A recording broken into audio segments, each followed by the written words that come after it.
Hi friends and dear students, I am Ashok Kumar Sharma, the chairman of People Welfare Foundation and the director of AK Study Center. Dear students, today I am going to discuss on political parties chapter.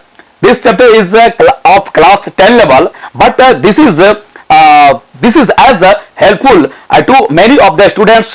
Also for all of the students like intermediate students and graduate level students and competitive level students and all types of the competitive examinations like SI, inspector, UPSC, JPSC and IS, IPS, all types of the examination, as well as it is important.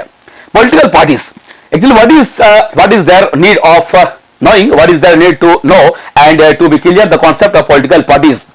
Suppose if we see it from external orientation, external side, and superficially we see this chapter, then we think that this is not so much depth is lying in this chapter. But when go into the depth of the syllabus of this chapter, then we can get a number of the concepts pertaining to this chapter. Because in political parties the view is differentiated from the views of other political parties overall. Because in any country maybe a different type of the scenario, because the geographical area may be different. Just like suppose there may be different types of the political situation in different types of the country, and there may be different types of the geographical area of that country, and also there may be different types of the situation, geographical situation, historical situation and cultural situation and like of situation, and number of the historical experience of that country, and also influencing number of the factors by that country, and also influences from coming out outside of those countries.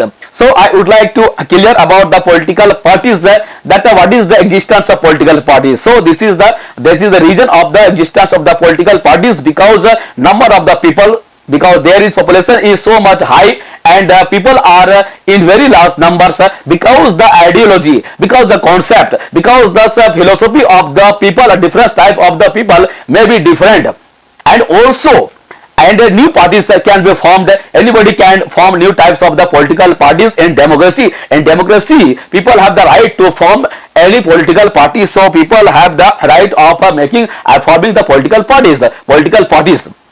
So this is the political parties, and political parties have some characteristics, some qualities. What types of the qualities political parties should have? The political parties first of all should be, in political parties there's a specific ideology concept. Along with that, there should be some active leaders, some active members. Along with this, there should be followers of that political parties. If there these types of the three elements, all the basic elements should be important elements should be for being a political party. And the declaration of the political parties, that after winning the election, what types of the priority and what types of the policies will be implemented for the betterment of the people and for the betterment of the welfare of the people, or in any types of the newspaper or in public announcement. After this announcement, the people start to mug up, the people start to ponder over the people start to discuss over the manifestations of the memorandum of the political parties, and they start mobilizing. And this process starts, and after that, after getting the tickets from the supreme of that political parties, the candidate just like starts for political campaign, and after political campaign also mobilization is done, and on account of this, after that the process of the nomination process starts. Before starting the political campaign, and they have to get registers under the authority of the Election Commission of India. So there are number of the rule and regulations that it has been passed by the Election Commission of India, and also by the it has been passed by the Election Commission of India, and also some rule and regulations also has been passed by the Supreme Court of India, that every candidate first of all have to get registered, and they have to submit some some documents and some affidavits before the Election Commission of India. That political parties have to represent before the Election Commission's authority about their qualification, their personal some few details like about their qualification, that about the kinds of the properties, movable or immovable properties, and what types of the properties and how much property he is having, that they have to give, and they have to give with an affidavit to that authority, so that people can understand also there are rule and regulation and terms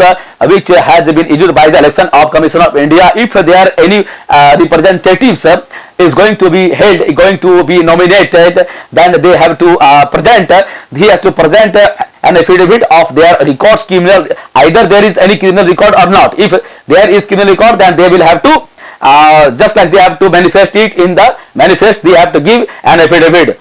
That it is seen that also sometimes corruption is seen in the political parties.